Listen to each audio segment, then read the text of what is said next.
Assalamualaikum warahmatullahi wabarakatuh. Halo teman-teman semuanya, selamat malam. Mungkin dari kalian sudah banyak yang tahu cerita mistis berbagai gunung di Indonesia, mulai dari Gunung Merapi, Gunung Semeru, hingga berbagai gunung lainnya yang ada di Indonesia. Kali ini saya akan menceritakan sebuah pengalaman pribadi teman saya yang ada di kota Mojokerto, Jawa Timur, di Gunung Giri. Gunung Giri ini merupakan sebuah gunung kapur yang tengahnya dibelah untuk dijadikan jalan raya.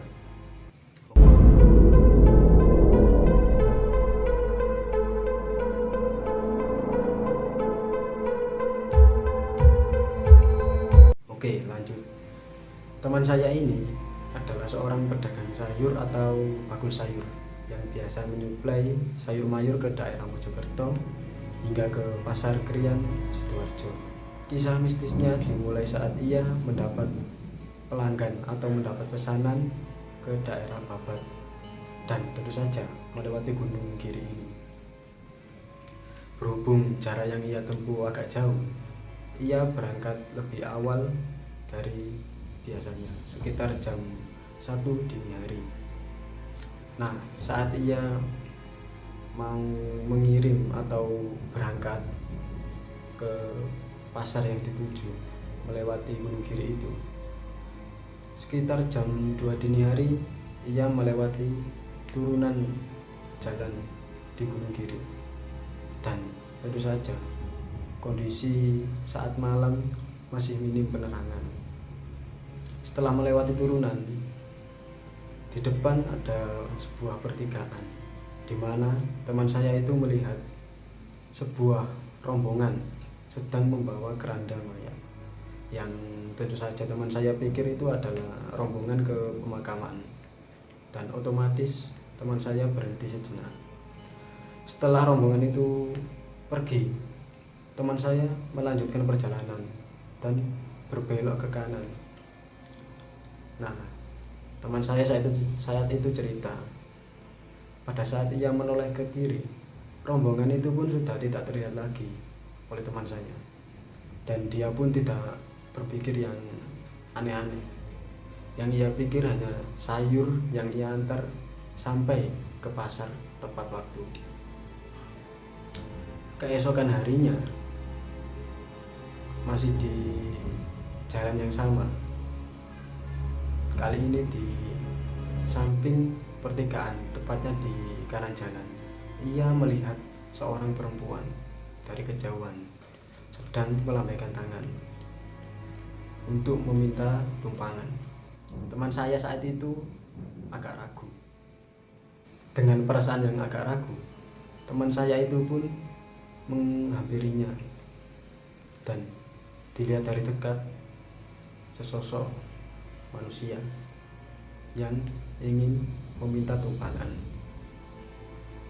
Teman saya pun memberi pertanyaan, "Mbak, badhe teng pundi?" Lalu si perempuan itu pun menjawab, "Badhe mantuk, Mas." Akhirnya kawan saya pun berkenan untuk memberikan tumpangan, yang setelah ia pikir adalah manusia biasa.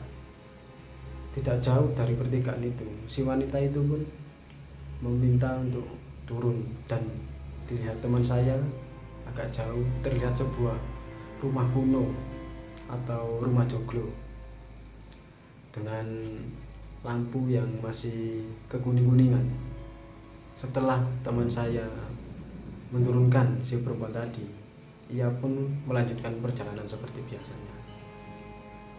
Dan di hari ketiga, ia pun masih sama di pertigaan jalan itu menjumpai si perempuan itu tadi yang seperti kemarin ia jumpai. Namun kali ini teman saya bercerita ya, ia agak tidak enak badan, sedikit meriang, mungkin kecapean. Oke, lanjut. Nah, seperti biasa si perempuan tadi meminta berhenti tepat di samping jalan, agak jauh dari rumahnya, dan wanita itu pun meminta untuk teman saya berhenti sejenak untuk mampir ke rumahnya, dan dengan rasa yang agak sedikit meriang, teman saya itu pun mengiyakan ajakan si perempuan tersebut. Akhirnya setelah menelusuri jalan setapak, teman saya ini pun duduk di teras rumah kuno tersebut atau rumah joglo. Kemudian si perempuan itu pun pamit kepada teman saya, "Mas, sekedap nih." Akhirnya masuk ke dalam rumah, dan teman saya saat itu menunggu di teras dengan perasaan yang sedikit mengantuk. Hingga tidak lama kemudian si perempuan tadi kembali dan membawa segelas teh hangat yang akan disuguhkan untuk teman saya. "Mas, niki teh." Teman saya pun sudah tidak ada perasaan ragu lagi dan meminum teh hangat itu. Namun setelah meminum teh hangat itu, perasaan ngantuk teman saya semakin berat hingga ia tidak sanggup untuk melanjutkan perjalanan dan berpikir untuk memejamkan mata sejenak di depan teras rumah tersebut. Alangkah kagetnya teman saya saat ada yang menyenggol dirinya dan mencoba untuk membangunkannya. Rupanya hari sudah cerah dan kicauan burung pun terdengar di mana-mana.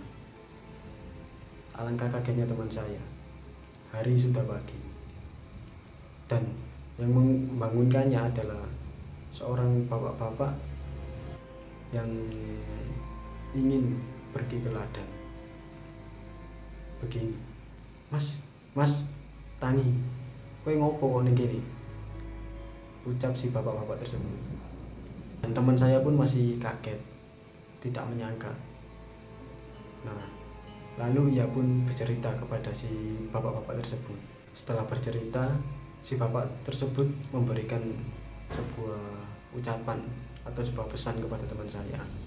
Memang di jalanan kiri ini banyak pengendara yang diganggu oleh penghuni gunung kiri tersebut.